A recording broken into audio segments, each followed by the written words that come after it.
સફળતાને ઉંમર સાથે કોઈ સંબંધ નથી, કારણ કે સપના જોવાનું હૃદયનું કામ છે, ઉંમરનું નહીં. કોઈ 16 વર્ષની વયે પણ મહાન વિચારો પેદા કરે છે, તો કોઈ 60ની વયે નવો માર્ગ રચે છે. મહત્વનું એ નથી કે તમે ક્યારે શરૂઆત કરો છો, પરંતુ એ છે કે તમે શરૂઆત કરો છો કે નહીં. ઉંમર એ માત્ર આંકડો છે.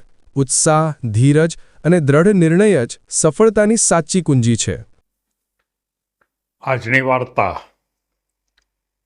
સફળતાને ઉંમર સાથે કોઈ સંબંધ નથી. મિત્રો, આપણે જાણીએ છીએ કે જીવનમાં અનેક માણસો સફળ થયા છે. કોઈ બિઝનેસમાં સફળ થયા હોય, કોઈ કદાચ સ્પોર્ટ્સમાં સફળ થયા હોય, કોઈ ચિત્રકામમાં સફળ થયા હોય, કોઈ માઉન્ટેનિંગમાં સફળ થયા હોય. ત્યારે આપણા મગજમાં પ્રશ્ન થાય કે આ સફળતા મેળવવા માટે કોઈ ઉંમર હશે ખરી? આ વાતને સમજાવવા માટે એક અધ્યાપક કોલેજના વર્ગમાં આ વાત કરતા હતા અને એમ કહેતા હતા કે જીવનમાં કોઈ પણ માણસને જો સફળતા પ્રાપ્ત કરવી હોય તો એને ઉંમરની સાથે કોઈ સંબંધ નથી. ત્યારે એક વિદ્યાર્થી ઊભા થાય છે કે અમે તો હજી સાવ નાના છીએ, હજી તો અમારે ભણવાનું પણ બાકી છે અને હજી અમને ઘરમાંથી પણ બધી બાબતો સગવડતા પણ આપતા નથી, તો આટલી નાની ઉંમરે અમે સફળ થઈ શકીએ ખરા? ત્યારે અધ્યાપક કહે છે કે તમે બધા કોલેજમાં ભણો છો, તમારી ઉંમર લગભગ 18 વર્ષથી શરૂ કરીને 22-23 વર્ષની ઉંમર છે. મારે તમને એમ બતાવવું છે કે તમારી જેટલી ઉંમરની અંદર આ દુનિયામાં સફળ થયા હોય એવા હું તમને અનેક વ્યક્તિઓની વાતો કરું, અને જો એ વ્યક્તિની જો વાતો કરું તો તમને લાગશે ને કે હવે તમે પણ સફળ થઈ શકો. ત્યારે બધા જે વિદ્યાર્થીઓ હતા એ લોકો એકદમ આનંદમાં આવી જાય છે. એણે એમ કીધું કે નેપોલિયન બોનાપાર્ટ જ્યારે 25 વર્ષના હતા ત્યારે ઇટાલી ઉપર એણે જીત મેળવી લીધેલી. ત્યાર પછી તો એ ખૂબ આગળ વધ્યા, ઘણા દેશો ઉપર જીત મેળવી, પણ જ્યારે સૌથી પહેલી જીત એ માત્ર ને માત્ર 25 ઉંમરના હતા ત્યારે એણે મેળવી હતી.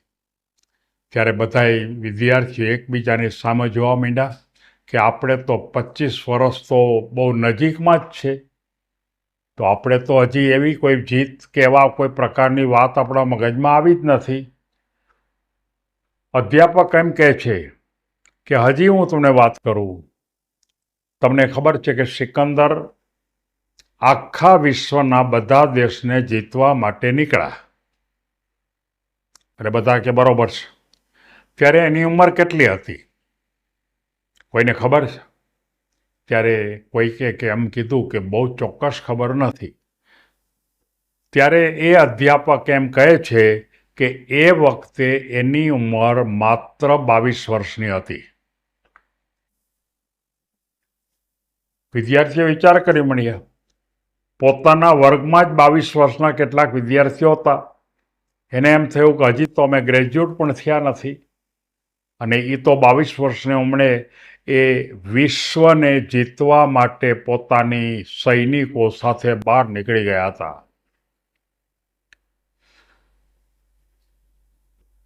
વિદ્યાર્થીઓને એમ થયું કે હજી કંઈક થોડીક વાત કરો.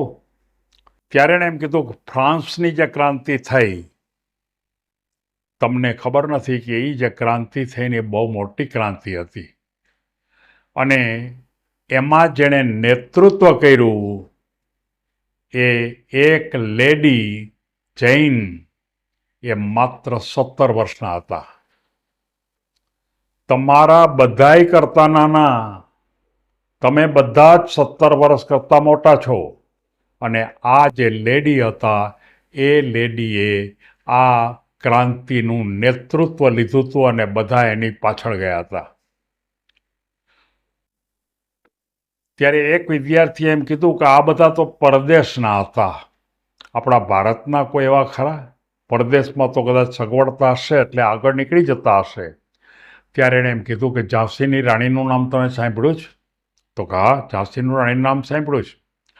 તો કે એ પોતે ગુજરી ગયા ને ત્યારે એની ઉંમર 28 વર્ષ, એટલે કે 28 વર્ષ પહેલાં એણે એવી ક્રાંતિ કરી, એવી લડત આપી હતી કે અંગ્રેજ સરકારને ધ્રુજાવી નાખી હતી. અને આ જે ઝાંસીની રાણી એ માત્ર 22 વર્ષની ઉંમરથી શરૂ કરી અને 28મી વર્ષ સુધીમાં તો એનું પોતે અવસાન થઈ ગયું હતું, એને મારી નાખવામાં આવ્યો હતો. તમને ખબર છે વિવેકાનંદજી, એનું જીવન તમે જાણો છો કેટલા વર્ષે ગુજરી ગયા? ત્યારે એક વિદ્યાર્થી એમ કીધું કે 32-33 વર્ષની ઉંમરે ગુજરી ગયા. ત્યારે અધ્યાપક કહે છે બરોબર છે, વિવેકાનંદજી 33 વર્ષની ઉંમરે તો ગુજરી ગયા, અને એને જ્યારે ખરેખર અમેરિકાની અંદર જ્યારે ધર્મ પરિષદ આખા વિશ્વની જ્યારે થઈ હતી અને એ વખતે એની ઉંમર બહુ નાની હતી, 25-26 વર્ષની ઉંમર હતી. અને એ વખતે એણે સમગ્ર વિશ્વના જે ધર્મગુરુઓ હતા એની સામે ભારતીય સંસ્કૃતિ શું કહી શકાય અને ભારતીય સંસ્કૃતિની ઊંચાઈ કેટલી છે અને ભારતીય સંસ્કૃતિમાં જે સંતો થઈ ગયા, ઋષિમુનિઓ થઈ ગયા, એના વિશેની જેણે વાત કરી હતી એ વાત માત્ર 25-26 વર્ષની ઉંમરે એણે કરેલી. હજી આપણે એક વાત કરીએ. આપણને ખબર છે કે અંગ્રેજ સરકારની સામે તો આપણે બળવો કરવો પડે, લડત કરવી પડી. 1857માં અંગ્રેજોની સામે લડત કરી પણ આપણે એમાં સફળ ન થયા. પણ બીજી વખત જ્યારે ખરેખર આપણે જ્યારે લડતની શરૂઆત કરી 20મી સદીમાં,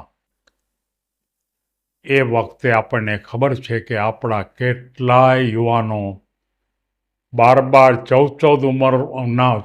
વર્ષની ઉંમરના નાના બાળકો કહી શકાય, એનાથી વધારે 17-18 વર્ષના યુવાનો, આ બધાએ પોતાનો ભોગ આપ્યો છે.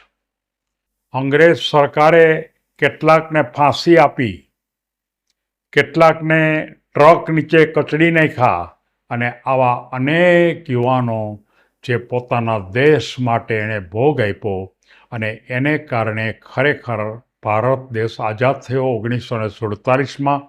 પણ મારે એક વાત કહેવી છે કે તમે ભગતસિંહનું નામ તો બધાએ સાંભળ્યું હોય. ભગતસિંહ, તમને ખબર છે કે એમને ફાંસી આપવામાં આવી હતી? બધા કે અમને ખબર છે. ભગતસિંહની સાથે એના 2 બીજા મિત્રો એટલે 3 જણાને ફાંસી આપી હતી. ત્યારે ભગતસિંહની ઉંમર માત્ર ને માત્ર 23 વર્ષ હતી. અને એ પહેલાં તો એણે કેટલાય અંગ્રેજ ગવર્મેન્ટની સામે આ લડત કરી, કેટલીક વખત પકડાણા, કેટલીક વખત એણે બળવો કર્યો, અને પછી આખરે પકડાઈ ગયા અને આખરે એને ફાંસીની સજા આપવામાં આવી. કેટલાક એવા હતા કે જે સાવ નાની ઉંમરમાં, મંગળ પાંડે અને આ બધા, એ બધાએ એમ કહેવામાં આવ્યું હતું અંગ્રેજ સરકારે કે જે 21-21, 22-22 વર્ષના હતા, એને એમ કીધું કે જો તમે માફી માગી લો તો અમે તમને છોડી દેશું. ત્યારે એ લોકોએ એમ કીધું, આરજી હુકુમતમાં ભારત દેશની આઝાદી માટે એણે નારા પોકાર્યા કે અમારે માફી માગવી નથી, અમારે તો આ ભારત દેશને આઝાદ કરો તો અમે માનો કે તમે કયો એ કરવા તૈયાર છે. અને એવા લોકોએ ખરેખર માફી ન માગી, ફાંસીના માછલા ઉપર ચડી ગયા, અને આ ભૂમિકા થઈ. ઔદ્યોગિક ક્ષેત્રની જો વાત કરી તો મુંબઈની અંદર એક માત્ર 10 કે 12 કે 15 વર્ષનો છોકરો જેણે પોતાની કારકિર્દી 10 વર્ષથી શરૂ કરી હતી, એ આજે મોટો બિઝનેસમેન છે. ઉત્તમ પ્રકારે એ બિઝનેસ કરે છે. અને આવા તો અનેક માણસો છે કે જે ખરેખર પોતાના જીવનની અંદર બહુ નાની ઉંમરે ક્રાંતિ કરી છે. મારે સૌ વિદ્યાર્થીઓને કહેવું છે કે તમે કયા ક્ષેત્રમાં જવા માગો છો, શરૂઆત કરો. એને માટે જ્ઞાન મેળવો, એને માટે તમે વાંચન કરો, એને માટે તમે લાગી પડો અને જેમ બને એમ તમે એને માટે વધારેમાં વધારે સમય આપો. અને એ ક્ષેત્રની અંદર તમે માત્ર ને માત્ર નાની ઉંમરમાં અત્યારે છો, હજી કોલેજમાં તમે ભણો છો, તો માત્ર 2 કે 3 વર્ષમાં તમે ક્યાં ના ક્યાં પહોંચી જાઓ. અનેક માનો કે અમુક શૂટર જે આપણે એમ કહી શકાય પિસ્તોલથી નિશાન લેવું, કેટલાય આપણને ખબર છે નીરજ એક ભાલા ફેંકે છે. આવા બધા જ માણસોએ ખૂબ નાની ઉંમરમાં પોતાના જીવનની અંદર સિદ્ધિ પ્રાપ્ત કરી છે. મારે સૌ એટલે કે એ અધ્યાપકે એમ કીધું કે મારે સૌ આ બધા યુવાનોને કહેવું છે કે તમે ભલે નાના રહ્યા, તમારા ભાઈઓ તમારા કરતાં પણ નાના હશે, તમારા બેન પણ તમારા કરતાં નાના હશે કદાચ, તો એમને કહેજો કે તમે નાના હો તો તમે જીવનમાં કોઈ ઊંચાઈ પ્રાપ્ત કરી ન શકો એવી કોઈ વાત નથી. મારે તમામ બાળકોને, માતાઓને કહેવું છે કે તમારું બાળક ખરેખર જ્યારે નાનું હોય એટલે કે 8 કે 10 કે 12 વર્ષનું હોય ત્યારે તમે એને આ વાર્તા વિડીયો બતાવજો. એને એમ કહેજો કે આટલા માણસો દેશ માટે માત્ર 20થી 25 વર્ષની ઉંમરમાં ચાલ્યા ગયા અને ક્યાંના ક્યાં પહોંચ્યા, એમ તમે પણ બની શકો, વૈજ્ઞાનિક બની શકો, મોટા ઉદ્યોગપતિ બની શકો અને જીવનમાં ટોચ ઉપર પહોંચી શકો એમ કહી શકાય. બચેન્દ્રી પાલ માત્ર ને માત્ર 30 વર્ષની ઉંમરે તો ક્યાં એણે એવરેસ્ટને સર કર્યું હતું. આજે આપણે આનાથી વધારે બીજી વાત નથી કરવી. તમે લોકો પણ તમારા જીવનમાં સિદ્ધિ પ્રાપ્ત કરો એવી લાગણી સાથે મારી વાત પૂરી કરું છું. સૌને ધન્યવાદ.